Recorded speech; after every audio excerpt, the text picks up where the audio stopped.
AblyPro has a global team of over 300 FinancialForce experts that can assist businesses at any stage. Now, whether you are currently implementing PSA, FFA, or any other ERP, or looking to enhance an existing implementation.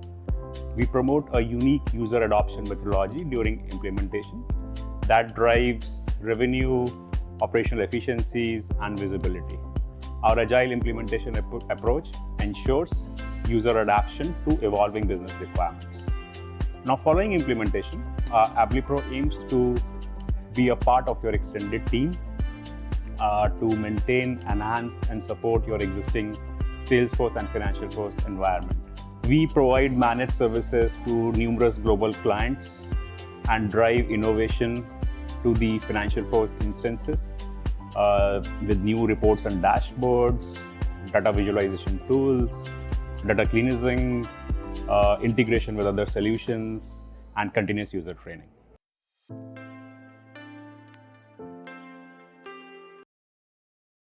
All right, let's get started here. Hopefully everybody's in.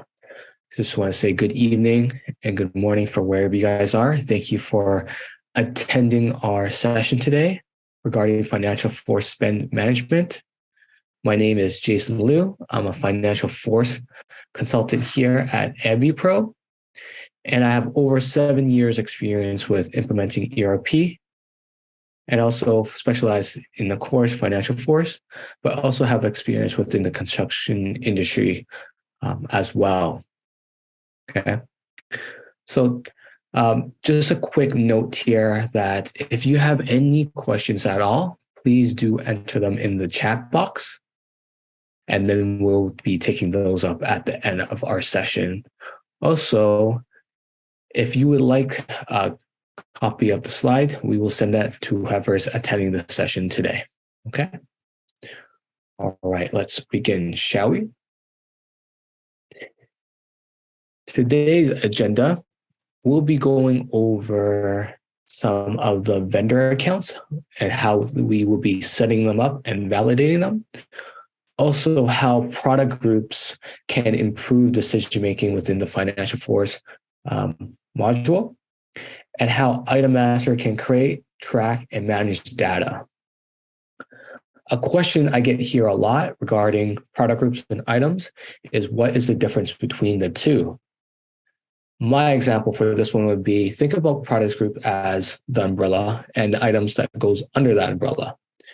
So for example, I have a product group called pipes, and I have item masters or items called of the pipes of 1/2-inch pipes, 1/4-inch pipes that will go into my product group. So kind of segmenting your items there a little bit. Okay.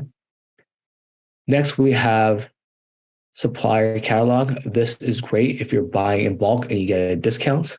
We'll kind of see that more later as we go on the slide here. Okay. All right, let's go on to the advantages and the importance of vendor accounts, products, and items within the FinancialForce system. Okay. Let's start off with vendor accounts. So FinancialForce SCM stands for Supply Chain Management. They offer an out-of-box vendor page layout to streamline your supply chain process. So the advantage here is, of course, having the ability to default your vendor information and the accounting side as well, so that payable accounts, as well as creating and validating supplier sites, so those ship to locations. And we'll do a more dive as we go along here. Next, we have products. So within the FFA SCM, we offer segmenting and categorizing of items related to different product groups, as mentioned there. So we have different product groups such as computers, processors, and monitors, and those items can be allocated to the correct product groups. The advantages here would be, of course, assisting in organized items when PO creations, and again, helping streamlining the process by predefining your accounting with those accounts, your cost of goods and your inventory. And we'll take a look at what those entails as well later in the slides here. Moving on now to items. Items are defined and controlled within the item master list within the FinancialForce SCM modules. So the advantages here is items can be set to active or deactive if they're no longer in use. So this is a great way for your whoever's maintaining this item list has the ability to kind of turn off items if the suppliers are no longer serving that item or they discontinue. So less chance of error when you guys are selecting items, when you guys are raising a requisition or creating that purchase order, that alleviates that pain there for you guys. Okay. And this is actually my favorite one. It's called the supplier catalog. So the supplier catalog can be set up for price breaks, and we'll take a look at what price break is momentarily. All right. All right. Let's move on to vendor accounts. And let's take a deeper dive in here and how this would benefit you and your business processes. Okay.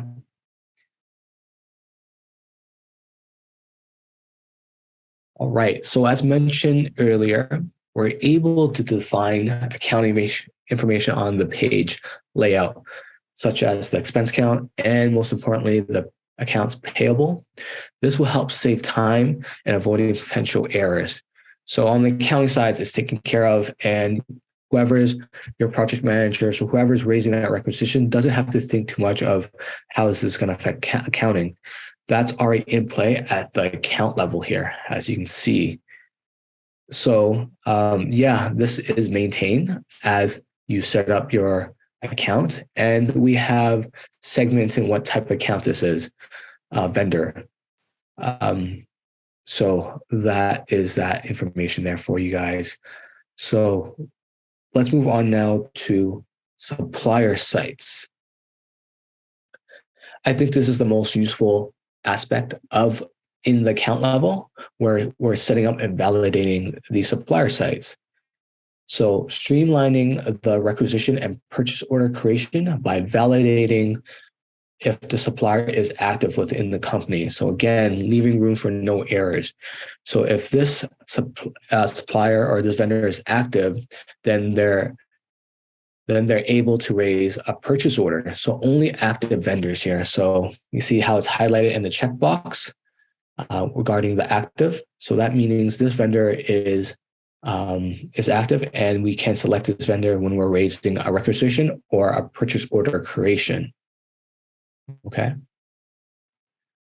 Moving on now to supplier sites. Supplier sites from the ship from location. This helps activates and help pulls the address for PO creations when you guys are creating purchase orders. Again, this is a very useful aspect because this pulls into our template tool called Conga, where we're able to make customs and beautiful forms for your vendors and with your company logo, of course. So yeah, that's an important tool, which you can discover more about, which creates templates for you guys. Also, regarding supplier site, this is, I guess, is most important, is we can put credit terms and payment terms on each vendor site if they're different. So setting that up for vendors gives you that ability. If you have different sites that has different terms, we're able to set that up there too, as well as the buyer and the owner of this and the preferred communication for that particular supplier and their supplier sites. Okay. So yeah, that's the big plus there. Let's move on now to products. So again, mentioned with products, product groups are defined where product groups is where you also define those accounting information, such as your cost of goods and your inventory accounts. So you can see from the example up above where I created a product group called computer parts, right? This computer parts now capture accounting information such as the cost of goods and inventory. And this would then transform to later on where we can then create a report on that inventory product group. And this is important because this can be used for sales or purchasing, of course, when you guys, it will assist you when you guys are deciding and making a decision when negotiating with your vendors for a particular item or a part contract renewal. So meaning that you can look at your report, see that you guys are purchasing in heavy volume of this particular item, and you want to negotiate a bulk price with that particular supplier for a better rate because you guys are purchasing them from frequency, and this is your, purchases throughout the year. Again, information is there for you guys at your fingertips, and these reports can be created. In addition, for the accounting information, just taking a step back here, regarding your cost of goods and inventory count, again, we can do dimensions on the right-hand side. I don't know if you guys can see that here, where you can do additional reporting purposes if you want to kind of categorize further within your inventory accounts, okay? That's just something to make note of there. Right. Okay, let's move on now to the sales sides of things. So product groups can be joined with Salesforce products and items together. So we're able to kind of tie this, if you guys are selling the product back, you guys are purchasing from the supplier and selling it to your customers, we're able to kind of make that linkage here with the Salesforce and the sales side, okay? Next is each product group can have multiple items. Again, this assists in organizing items when creating purchase order for a particular vendor, okay? Again, below you see this item is tied to a product group and that is attached to that product groups, right? So yes, multiple items can be tied to a single product group there, not just one. All right, let's move on now to items.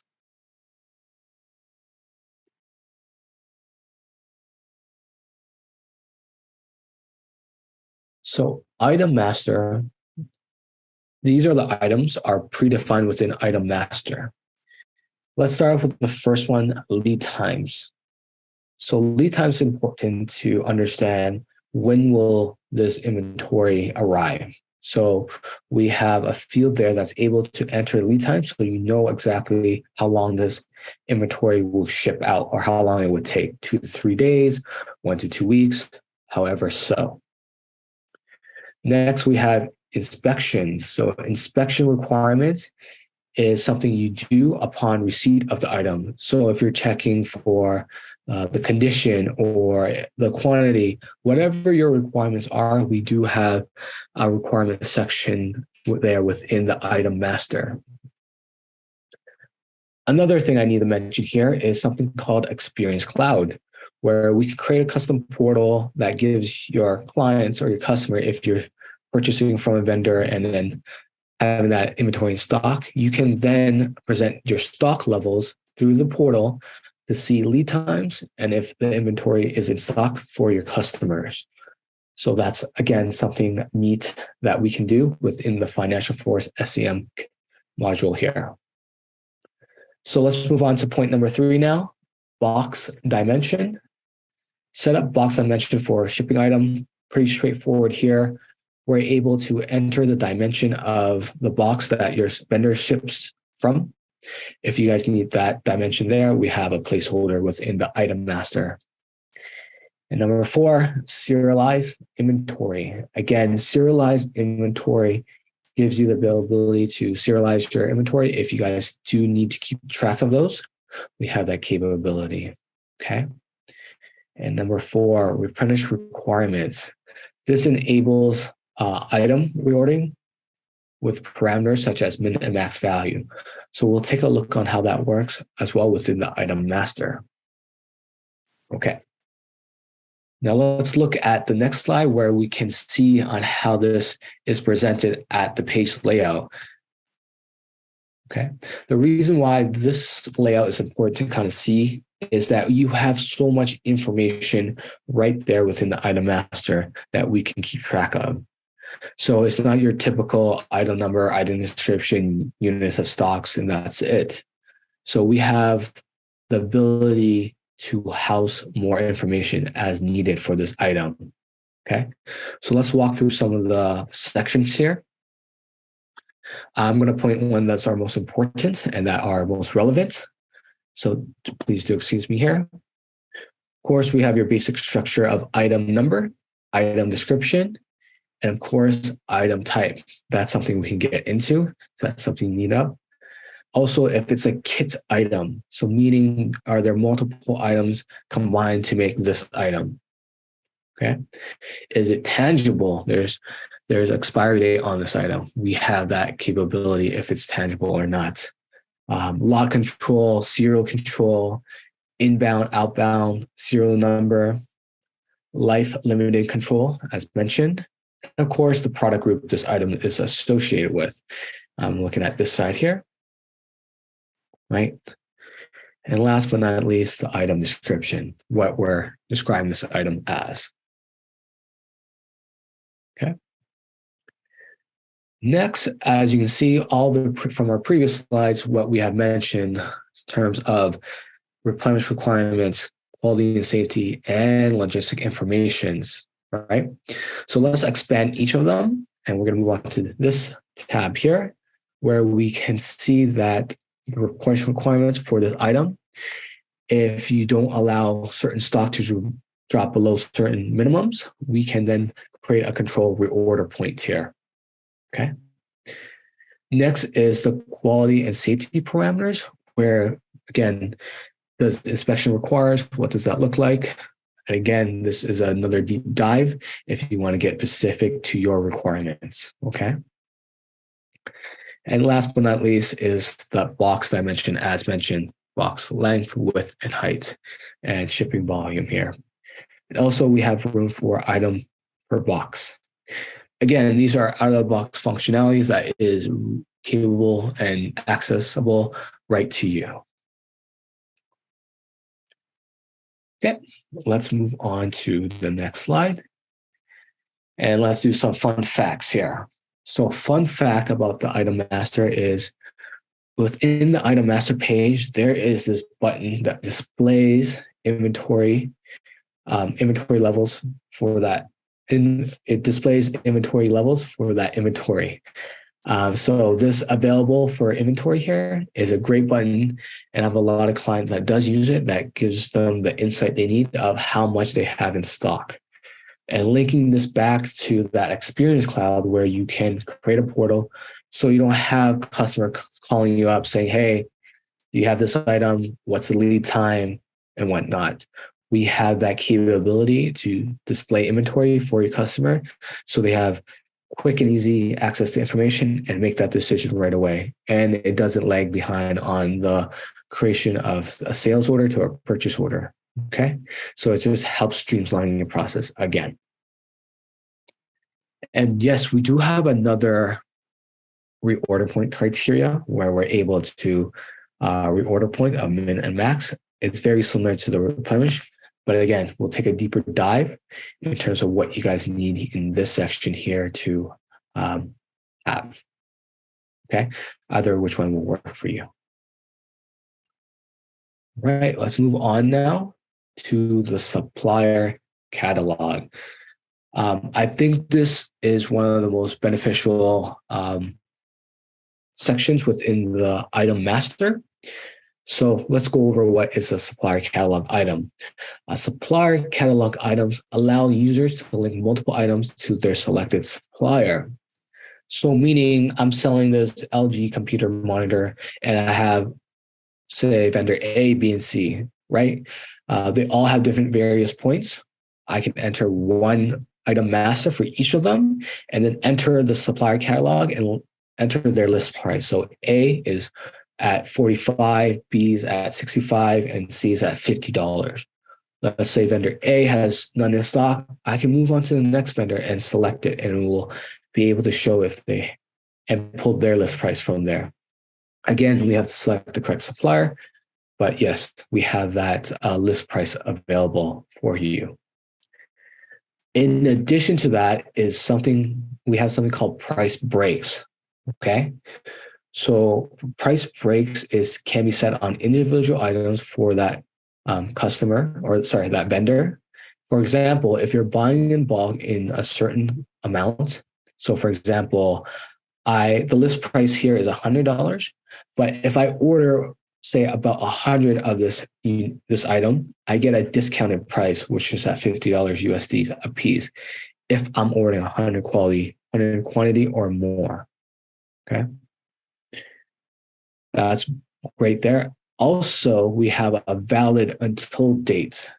So meaning your vendor is giving this discount only for a limited time or only valid to this time.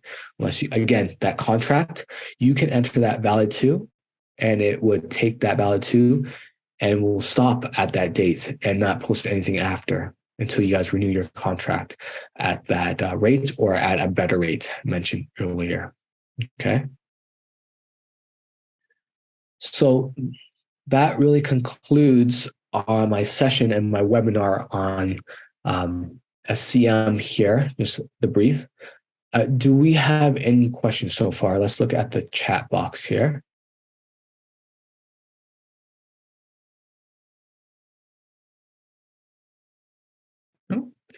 I do see there is no questions so far. Well, with that being said, I'd like to thank you for your time. And if you need to get in contact with us to review further on your business requirements or have that conversation or have questions, please do contact us here down below on the screen with our phone and email there. Again, my name is Jason Liu. Thank you so much for your time. Much appreciate. You all have a good day now. Bye.